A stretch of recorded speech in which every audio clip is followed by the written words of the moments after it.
పాడదాం పాట.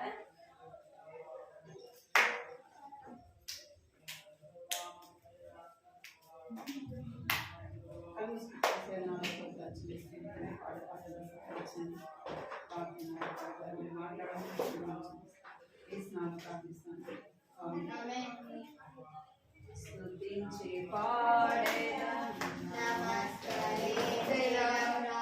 రాజాధిరాజైన యేసుని ఎల్లప్పుడూ చెప్పినాను ఎటు పాడినాను వర్ణింపజాలనిది. స్తుతించి పాడేదా నమస్కరించెదను రాజాధిరాజైన యేసుని ఎల్లప్పుడూ ఎంత చెప్పినాను ఎటు పాడినాను వర్ణింపజాలనిది.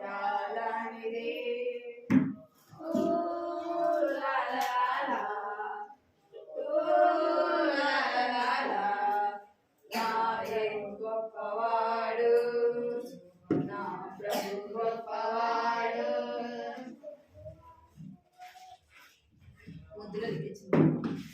ముద్దులకే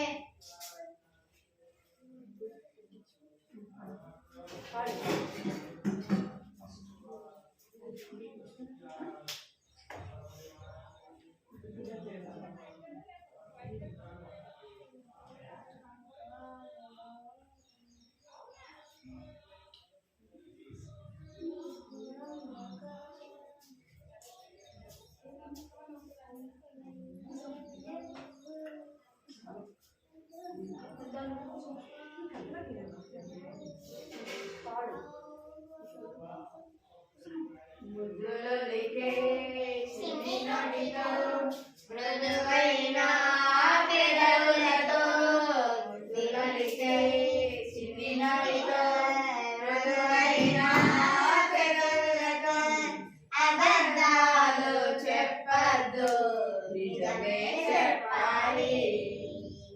అబద్ధాలు చెప్పద్దు నిజమే చెప్పాలి. అబద్ధమాడిన కేది కుష్ఠరోగి అయ్యాడు. అననీయ సఫీరా చచ్చిపోయారు. అబద్ధమాడిన కేది కుష్ఠరోగి అయ్యాడు. అననీయ సఫీరా చచ్చిపోయారు. అబద్ధాలు నేర్పేవాడు మన విరోధి సాతానే. అబద్ధాలు నేర్పేవాడు మన విరోధి సాతానే. అబద్ధమాడిన వాడు అగ్నిగుండముల పడతారు. అబద్ధమాడిన వాడు అగ్నిగుండముల పడతాడు. ముద్దులకే చిన్ని నడితో మృదువైన పెదవులతో ముద్దులకే చిన్ని నడితో మృదువైన పెదవులతో అబద్ధాలు చెప్పద్దు నిజమే చెప్పాలి. అబద్ధాలు చెప్పద్దు నిజమే చెప్పాలి. సత్యమంటే యేసయ్యా సత్య సాక్షి అయ్యాడు. సత్యమునే చెప్పాడు సిలువపై మరణించాడు. సత్యమనే యేసయ్యా సత్య సాక్షి అయ్యాడు. సత్యమునే చెప్పాడు సిలువపై మరణించాడు. ప్రాణం పోతున్నా గాని నిజమే చెప్పాలి. ప్రాణం పోతున్నా గాని నిజమే చెప్పాలి. దేవుని మెప్పు కావాలి జీవ కిరీటం పొందాలి. దేవుని మెప్పు కావాలి జీవ కిరీటం పొందాలి. ముద్దులకే చిన్ని నోటితో మృదువైన పెదవులతో ముద్దులకే చిన్ని నోటితో మృదువైన పెదవులతో అబద్ధాలు చెప్పద్దు నిజమే చెప్పాలి. అబద్ధాలు చెప్పద్దు నిజమే చెప్పాలి.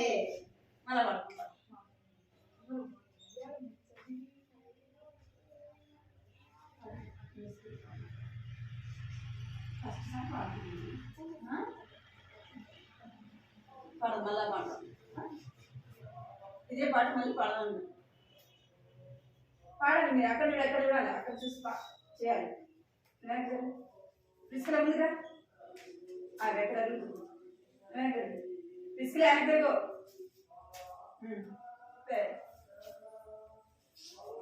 ముద్దులొలికే చిన్ని నోటితో మృదువైన పెదవులతో ముద్దులొలికే చిన్ని నోటితో మృదువైన పెదవులతో అబద్ధాలు చెప్పొద్దు, నిజమే చెప్పాలి. అబద్ధాలు చెప్పొద్దు, నిజమే చెప్పాలి. అబద్ధమాడిన కుష్ఠరోగి అయ్యాడు, అబద్ధం చచ్చిపోయాడు.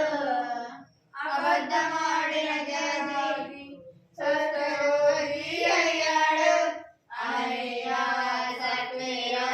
చచ్చిపోయాడు. అబద్ధాలు నేర్పేవాడు మన విరోధి సాతానే. అబద్ధాలు నేర్పేవాడు మన విరోధి సాతానే. అబద్ధమాడిన వారు అగ్నిగుండముల పడతారు. అబద్ధమాడిన వారు అగ్నిగుండముల పడతారు.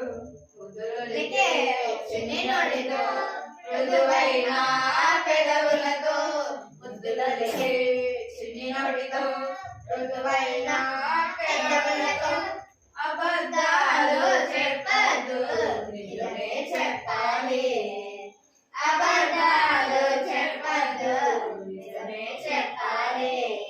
సత్యమంటే యేసయ్య సత్య సాక్షి అయ్యాడు, సత్యమని చెప్పాడు, సిలువకు మరణించాడు. సత్యమంటే యేసయ్య సత్య సాక్షి అయ్యాడు, సత్యమని చెప్పాడు, సిలువకు మరణించాడు. ప్రాణం పోతున్నా గాని నిజమే చెప్పాలి. ప్రాణం పోతున్నా గాని నిజమే చెప్పాలి. దేవుని మెప్పును పొందాలి, జీవ కిరీటం పొందాలి. దేవుని మెప్పులు కావాలి, జీవ కిరీటం పొందాలి. ముద్దులొలికే చిన్ని నోటితో మృదువైన పెదవులతో ముద్దులొలికే చిన్ని నోటితో మృదువైన పెదవులతో అబద్ధాలు చెప్పొద్దు, నిజమే చెప్పాలి. అబద్ధాలు చెప్పొద్దు, నిజమే చెప్పాలి.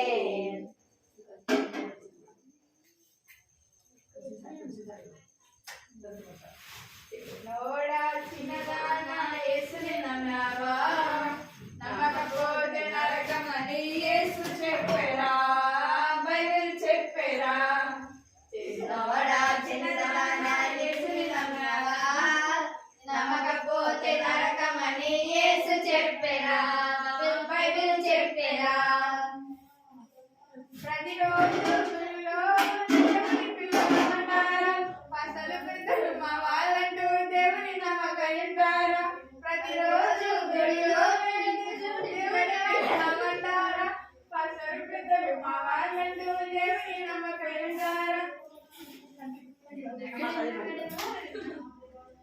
వచ్చిన ఎందుకు నవ్వుతున్నారు అసలు?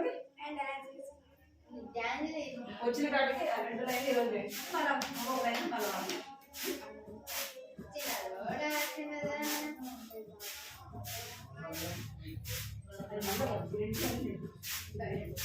ఇదేం ఒకసారి బాగా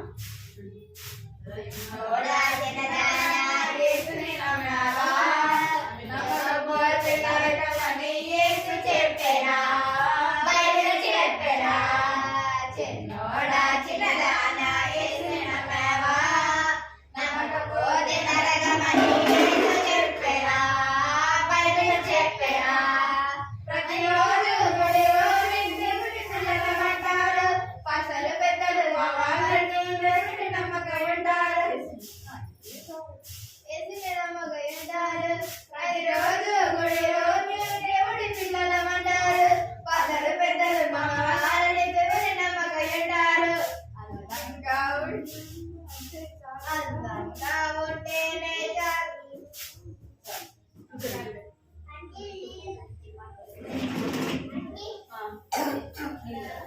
ఆ చేతిలో చేతున్నా చూడండి. ఏయ్ చేస్తా ఇన్ని నడుస్తాను. ఏయ్ సరే కూర్చోండి. ఏయ్ బాబులు ముందుకు ఫోన్ పడేస్తాను. అక్కడికి వెళ్ళదు దగ్గరికి రండి.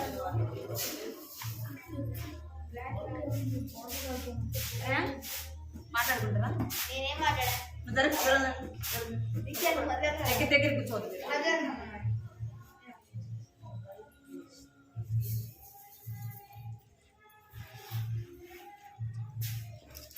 ఏ వారం విన్నా? ఏ కథ విన్నారు పోయిన వారం?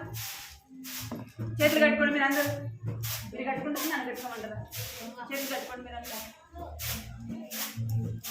ఏం కథ విన్నాం పోయిన వారం? బాబులు ఎక్కడ చూస్తున్నావు? అసలు ఇక్కడ ఉండవు. ఇక్కడ ఉండవా? ఇక్కడ ఉండి ఇక్కడ చూడాలి. సరేనా? ఏం కథ విన్నారు పోయిన వారం? చెప్పాలి మీరు. కథ ఏం విన్నారు? తీసుకున్నా ఏం కథ విన్నా? ఏం కథ చెప్పింది లక్ష్మక్క? ఎవరు చెప్పారు అసలు కథ? తీసుకెళ్ళా నువ్వే. ఏం కథ విన్నావు? వినలేదా కథ? వచ్చినావు సండే స్కూల్? విన్నావు కథ మరి? ఏ కథ చెప్పిందాక? తెలీదు కదా నీకు? తెలుసా తెలీదా? అసలు వింటున్నారు మీరు కథ? చెప్పండి ఏం కథ చెప్పిందాక? చెప్పిట్టు. బబ్బులు వచ్చినావు నువ్వు పోయిన వారం? ఏం కథ చెప్పింది? నువ్వురా పోయిన వారం వచ్చినావు నువ్వు? ఏం కథ చెప్పింది? ఇల్లే కదా? చెప్పిందే లేదా కథ? అసలు అక్క చెప్పలే కదా కథ? చెప్పిందా? చెప్తే ఇంకా చెప్పింది చెప్పండి. తొందరగా చెప్పాలా? బొమ్మ చూపిస్తే చెప్తారా? అంటే నాకు విలేజ్ బొమ్మ చూపించేది. మీరు అందుకే చేతులు కట్టుకొని ఇక్కడ చూడాలా ఇక్కడ వినాలా అని చెప్పేది మీకు. మీది మీదే ప్రతిసారి చెప్పినా మీరు మీకే అంతే. అసలు మీరు మాట వినరు కదా? కథ వెంటగా చెప్పడానికి ఇక్కడ చెప్పేవాళ్ళు చెప్పుకుంటూ ఉంటారు. మీ పాటికి మీరు అలా చేస్తూ ఉంటారు అంతే.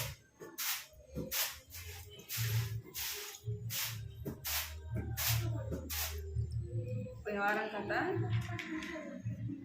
యేసుక్రీస్తు విమోచకుడు. ఎవరంట?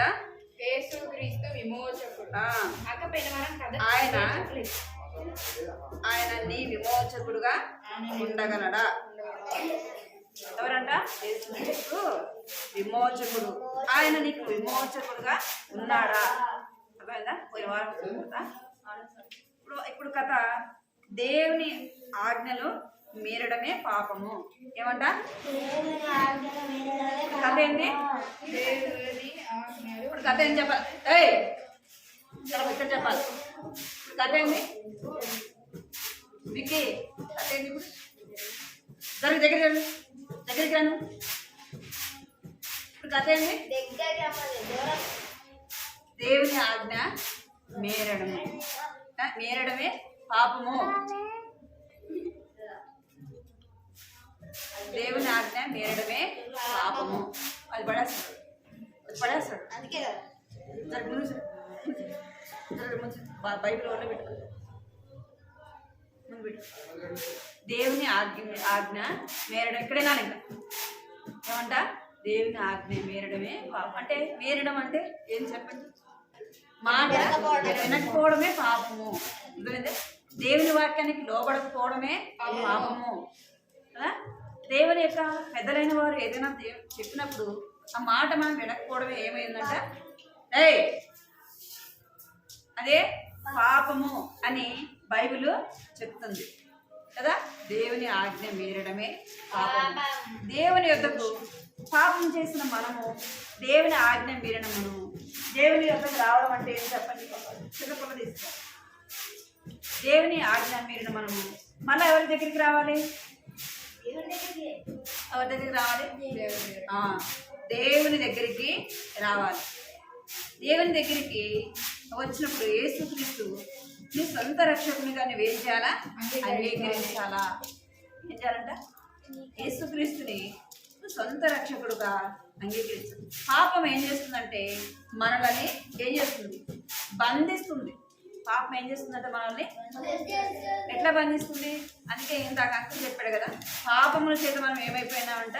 బంధింపబడినాము కదా, చెరలో ఉన్నాము. ఎట్లున్నామంట మనము?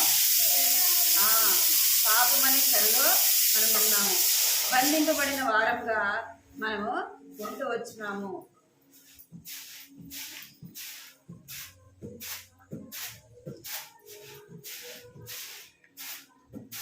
చూసాం కదా మనం పోయే వారం,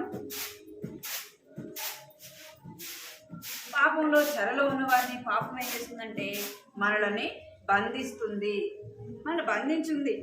అందుకే మనం ఏం చేయాలంటే మన పాపములు, మన బంధకం నుంచి విడిపించబడాలంటే, బంధకం నుంచి మనకు విడుదల కావాలంటే మనం ఎవరి దగ్గరికి రావాలంట? దేవుని దగ్గరికి రావాలి. దేవుని దగ్గరికి వచ్చిన దేవుని దగ్గరికి వచ్చి మనం ఏం చేయాలంట? ఏం చేయాలా? ఏజ దగ్గరికి వచ్చి ఏం చేయాలా? పాపాలు ఒప్పుకోవాలి. మనం పాట పాడాం కదా, ఏం పాట పాడాం?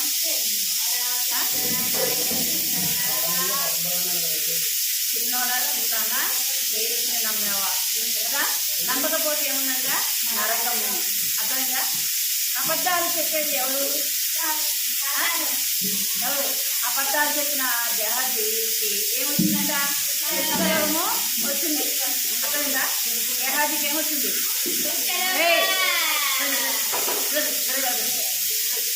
జరగరాట ఇప్పుడు చూడాలి.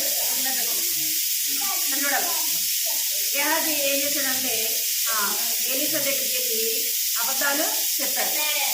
అబద్ధం చెప్తే ఏమొచ్చిందంట? ఆయన కాళ్ళకి చేతులకి కుష్ఠరోగము వచ్చింది. ఎప్పటి వరకు ఉందంట కుష్ఠరోగం అంటే? చనిపోయేంత వరకు కూడా ఏముంది ఆయనకి? కుష్ఠరోగము ఉంది. ఆయన కుష్ఠరోగం ఉన్నవారు సమాజంలోకి రాకూడదు, అంటే ప్రజల్లో కలిసి నివసించకూడదు. అర్థమైనా మీకు? ఇంకెక్కడికి రాకూడదు అంటే దేవుని మందిరంలోకి కూడా రాకూడదు. అర్థమైందా?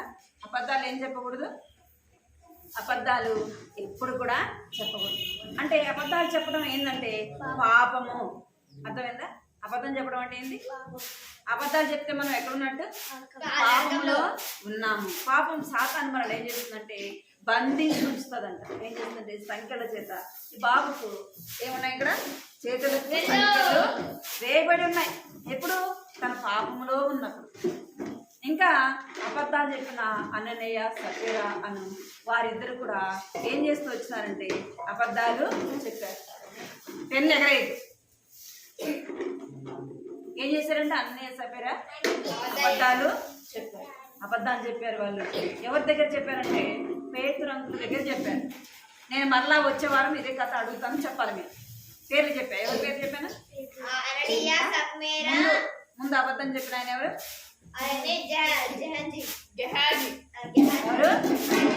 గెహాజీ అబద్ధాలు చెప్పి ఏం తీసుకున్నారు? కుష్ఠరోగము కుష్ఠరోగం వచ్చింది కదా. ఆయన అబద్ధాలు చెప్పగానే మనం కూడా అబద్ధాలు చెప్తే ఏమొస్తుంది? అంటే మనకు కూడా పాపం అనే రోగాన్ని మనం ఏం చేస్తామంటే సమకూర్చుకుంటాం. పాపం అనేది ఏం చేసినట్టే సంకల్ప చేత బంధిస్తుంది. అననీయ సఫీరా కూడా వీళ్ళు కూడా ఏం చేస్తారంటే అబద్ధాలు చెప్తారు. ఎవరి దగ్గర చెప్పారు? పేతురు దగ్గర చెప్పారు. చేయని ఏదన్నా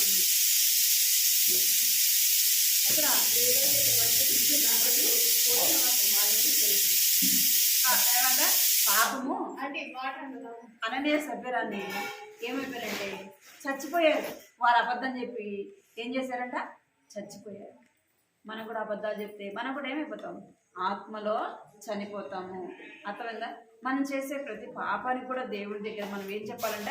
లెక్క చెప్పాలా. ఒకప్పుడు మనకు యేసు ప్రభు అంటే తెలియదు కదా. అప్పుడు ఏం చేసాం? మనం అబద్ధాలు చెప్తే చెప్పకూడదని తెలియదు, కానీ చెప్పాం కదా. ఇప్పుడు యేసు ప్రభుని నమ్ముకున్న తర్వాత దేవుని బిడ్డలు మనం ఎప్పుడు ప్రతి ఆదివారం దేవుని మందిరానికి వస్తున్నాం కదా.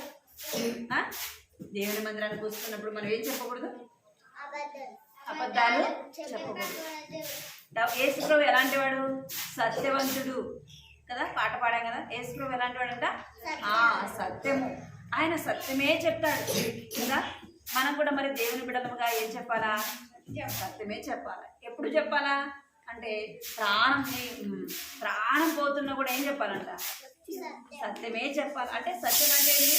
నిజమే చెప్పాలి. అర్థమైందా? అప్పుడు దేవుని దగ్గర మనకి ఏమొస్తుందంట? మెప్పు వస్తుంది. దేవుని దగ్గర ఇంకేమొస్తుందంటే జీవ కిరీటాన్ని దేవుడు ఇస్తాడు. అర్థమైందా?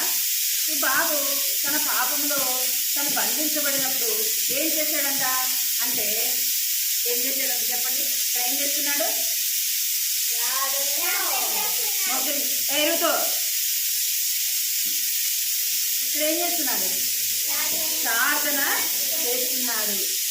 ప్రభువా, నన్ను పాపిని, నా పాపాలు క్షమించండి, నీ రక్తంతో నన్ను కడగండి, నన్ను నీ బిడ్డగా చేసుకో, నన్ను నీ సొత్తుగా చేసుకో ప్రభువా, నన్ను ప్రేమించా ప్రభువా, నా కొరకు ఈ లోకానికి వచ్చా ప్రభువా కదా. దేవుడు నన్ను ప్రేమించాడు కదా. మిమ్మల్ని ప్రేమించలేదా? ప్రేమించాడా? ఏం చేశాడు? ప్రేమించి ఎలాగిచ్చాడంట? ఆ కలవరి స్థిరలో మనం చేసిన పాపానికి ఆయన చేతుల్లో మేకులు కొట్టబడ్డాయి. కాళ్ళతో చేసిన పాపానికి ఏం కొట్టబడాయంట? మేకులు కొట్టబడ్డాయి. తలకేం పెట్టబడింది అంటే ముళ్ళ కిరీటము పెట్టబడింది. ఆయన ప్రక్కలో పొడిచినారు. అర్థమైందా? అందుకే ఆయన రక్తం అంతా కూడా నీ కొరకు నా కొరకు కార్చినాడు. యేసుప్రభు రక్తంలో మనం ఏం చేయాలా? మన ప్రతి పాపాన్ని కూడా కడుక్కోవాలి. యేసయ్య మన పాపని యేసయ్య నా పాపాలు క్షమించేస్తే అంటే యేసుప్రభు ఏం చేస్తాడు? యేసుప్రభు చాలా ప్రేమ కలిగిన వాడు. అర్థమైందా? యేసుప్రభు ఎలాంటి వాడు? ప్రేమ కలిగినది. యేసయ్య నేను పాపని అనగానే ఆయన హృదయము ఎలా అంటే ఆయన హృదయం కరిగిపోతుంది. ఆయన ఎంతో సంతోషిస్తాడు. మరి నా బిడ్డ నా దగ్గరికి వచ్చింది, తన పాపాలు ఒప్పుకుంటుంది, నా రక్తంతో కడని. యేసయ్య ఏం చేస్తాడంటే తన రక్తంతో మనం చేసిన అబద్ధాలని, మనం చేసిన దొంగతనం, మనం చేసిన మోసాలు, మనం చేసే ప్రతి నేర్చే కార్యాలను కూడా, మనం మాట్లాడించేది మాటలు, వాటన్నిటిని కూడా ఏం చేస్తాడంటే యేసయ్య చెప్పాలి. ఏం చేస్తాడు? ఆయన రక్తంతో కలుగుతాడు. ఏంటో కలుగుతాడు? ఆయన రక్తంతో కలుగు. ఆయన ఏం చేస్తాడంటే మనల్ని నూతన వ్యక్తిగా చేస్తాడు. తాగరం అటు ఏం చేస్తాడంట? నూతన వ్యక్తిగా చేస్తాడు. నూతన వ్యక్తి అంటే ఎట్లా చేస్తాడంట? మన పాపములన్నీ కూడా తీసివేసి మన జీవితాన్ని ఏం చేస్తాడంటే కొత్త జీవితాన్ని ఇస్తాడు. మనం యేసుప్రభువుని నమ్ముకున్నాక మన హృదయం ఎంతో సంతోషంగా ఉంటుంది. ఏముంటది? మన హృదయము సంతోషంగా ఉంటుంది, ఆనందంతో నెమ్మదిగా ఉంటుంది. ఇంకా ఏముంటుందంటే మనము ఇంకెప్పుడు కూడా ఏం చెప్పము? అబద్ధాలు చెప్పము. ఇంకెప్పుడు చెడు మాటలు మాట్లాడము. ఇంకెప్పుడు మనము చెడు సవాసము చేయము. అర్థమైందా? దేవుడు ఏం చేస్తాడంటే మన జీవితాన్ని మార్చివేస్తాడు. ఋతు నువ్వు ఇటు చూసావు చూడవా? పడాలి నీకోటి కావాలా? వాడు ఏం చేస్తాడంట? కొత్త వ్యక్తిగా చేస్తాడు. ఒక అంకుల్కి ఫుట్బాల్ అంటే చాలా ఇష్టం అంట. ఏమి ఇష్టమో? ఫుట్బాల్ అంటే చాలా ఇష్టం అంట ఆయన. అయితే యేసుప్రభుని నమ్ముకున్న తర్వాత యేసయ్య చెప్పాడంటే ఏమని చెప్పాడంటే నువ్వు ఇంకా ఏం చేయొద్దు? ఫుట్బాల్ ఆడొద్దని చెప్పాడంట. మరి ఇష్టం కదా, ఏం చేయాలి ఇప్పుడు? ఫుట్బాల్ ఆడొద్దు. యేసయ్య చెప్పినాడంటే అది ఇష్టమైనా ఏం చేయాలా? వదిలేసుకోవాలా కదా. యేసయ్య చెప్పింది చేయాలి. అందుకే యేసయ్య చెప్పంగానే అప్పటి నుంచి కూడా ఇంకెప్పుడు ఫుట్బాల్ ఆడలేదు. అర్థమైంది మీకు? ఏం చేయాలి మనము? దేవుని మాట వినాలి. దేవుని దగ్గర మన పాపములు ఒప్పుకుంటే ఆయన ఏం చేస్తాడంటే అన్నిటి నుంచి మనకు విడుదల ఇస్తాడు. ఇక్కడ చూడమని చెప్పాను మీకు. ఇక్కడ చూడమని చెప్పి ఇక్కడ చూడాలి. ఇక్కడ చూడాలి. అర్థమైందా? ఏం చేయాలంట? పాపం మనల్ని ఏం చేస్తుందంటే బంధిస్తుంది. అర్థమైందా మీకు? మనం ఎప్పుడైతే యేసయ్య దగ్గర మనం పాపాలు ఒప్పుకొని ప్రార్థన చేస్తామో ఈ బాబుకి ఏమైపోయినాయి? చేతులకు ఏమైపోయినాయి? సంఖ్యలు తీసివేయబడ్డాయి కదా. తన పాపం అంతా కూడా పోయింది. చేస్తున్నాడు ఏమంటే తన సంఖ్యలన్నీ కూడా ఊడిపోయింది. అంటే యేసు ప్రభు అనే పాత్ర అంటే యేసు ఏం చేస్తాడు? తన పాపాలు క్షమిస్తాడు. పాపాత్మైన స్త్రీ యేసు ప్రభు దగ్గరికి వచ్చినప్పుడు యేసు అన్నాడు, ఏమన్నాడంటే యేసు నేను పాపిని అని ఆయన తన పాపములు ఒప్పుకున్నప్పుడు ఆయన అన్నాడు, ఇక వెళ్ళి నువ్వు ఏం చేయదు, పాపము చేయకూడదు. ఏమన్నాడు యేసయ్య? ఇంకా ఆమె పాపముల చేత పట్టబడింది, బంధించబడింది. పాపానికి వచ్చు జీతం ఏంటి చెప్పండి? మనం తప్పు చేస్తే మనకి ఏముంటుంది? శిక్ష కదా, శిక్ష పడుతుంది కదా. మనకి ఏదైనా తప్పు చేశారనుకోండి, వాళ్ళు ఏం చేస్తారు? పోలీసు వాళ్ళు వచ్చి తీసుకెళ్తారు. ఇన్ని సంవత్సరాలు అనే వారికి జైలు శిక్ష వేస్తారు, లేదా ఇంత అమౌంట్ కట్టమని వారికి ఏం చేస్తారు? ఏదో ఒక శిక్ష అనేది వారికి విధిస్తారు. ఇక్కడ ఈమె ఒక స్త్రీ పాపం చేస్తూ ఆమె ఏం చేయబడిందంటే పట్టబడింది. పాపం చేసే మనము ఒకనొక దినం ఏం చేస్తాం? మన పాపం మనల్ని పట్టిస్తుంది. అర్థమైందా? పాపం వాళ్ళు ఏం చేస్తుంది? పట్టిస్తుంది. మీరు రోజు అబద్ధాలు చెప్తున్నారు అనుకోండి, మా మమ్మీ చూడలేదులే, మా డాడీ చూడలేదులే, ఎవరు చూడలేదు అంటే ఒకనొక దినం ఏం చేస్తారు? ఏదో ఒక సందర్భంగా ఒకరి దగ్గర చెప్తారు. అది ఎవరికి తెలియబడుతుంది? తల్లిదండ్రులైన వారికి తెలియబడుతుంది. అట్లనే మీరు చేసే ప్రతిదీ కూడా ఎవరు చూస్తున్నారు? దేవుడు చూస్తున్నాడు. ఇక్కడ మా పాపాత్మరాలు కూడా పాపం చేత పట్టబడినామని ఎవరి దగ్గర తీసుకొని వచ్చినారు?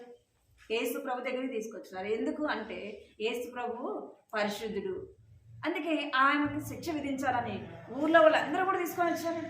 తీసుకొస్తే అప్పుడు యేసు ప్రభు ఏమన్నాడంటే, మీలో ఎవరు పాపం చేయలేదు వారు ఏం చేయాలా? ఆ మీద మొట్టమొదట రాయి వేయండి అని చెప్పినాడు. అర్థమైందా? మీరు ఎవరైతే పాపం చేయలేదు వాళ్ళే మొట్టమొదట ఆ మీద రాయి వేయండి అంటే ఆమె శిక్ష విధించండి అని చెప్పినాడు.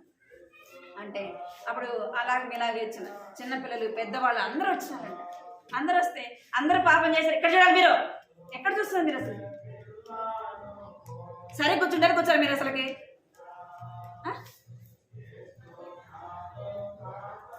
కొంచెంతో అయిపోతుందని మీరు అసలు చూస్తే కదా. అసలు అప్పుడు యేసుప్రభు చెప్పాడంట, మీరు చిన్నవారు పెద్దవాళ్ళు అందరూ వచ్చారంట. అంటే యేసుప్రభు ఆమెకి ఏం శిక్ష వేస్తాడు చూద్దాము.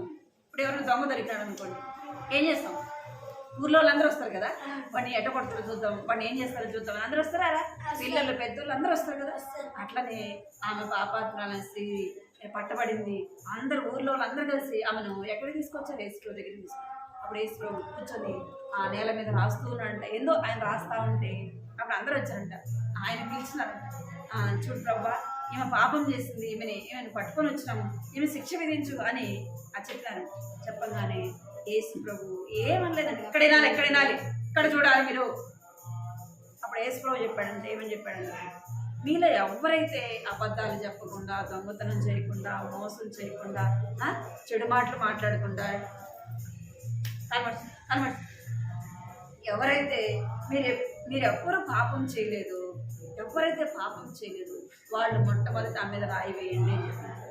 అప్పుడు అందరూ చిన్నలు పెద్దలు అందరూ ఏమైపోయినారు? అమ్మో నేను పాపం చేశా అనేసి చిన్నోళ్ళు వెళ్ళిపోయారంట. అమ్మ నేను పాపం చేసి ఇంకొకటి పోయాడంటే అందరూ వరుసగా ఏమైపోయినారు? అందరూ వెళ్ళిపోయారు. ఎవరు ఆమెకి శిక్ష విధించారు. అప్పుడు ఆమె ఎక్కటే ఉందంట. అప్పుడు యేసుప్రభు చూసి, అమ్మ నీకు ఎవరి శిక్ష విధించలేదా అన్నాడు. అంటే లేదు ప్రభు అంటే యేసుప్రభు అన్నాడు, నేను కూడా నీకేం చేయను, ఏ శిక్ష కూడా విధించను. అంటే ఆమె హృదయంలో ఏం కలిగింది అంటే పశ్చాత్తాపం కలిగింది. ప్రభు నేను పాపిని, నేను పాపం చేశా కదా, అందుకే వీరు నన్ను ఏం చేశారు? పట్టుకున్నారు అని ఆమెలో ఏమొచ్చింది? దుఃఖము. అర్థమైందా కదా? అప్పుడు యేసుప్రభు అన్నాడు, నేను కూడా నీకు ఏ శిక్ష కూడా విధించనమ్మా, నువ్వు ఇక వెళ్ళి ఇంకెప్పుడు ఏం చేయకూడదు, పాపము చేయొద్దు అని చెప్పినాడు. అర్థమైందా మీకు? మనకి వెళ్ళి మనం ఎప్పుడు కూడా ఏం చేయకూడదు, పాపము చేయకూడదు. చెప్పు.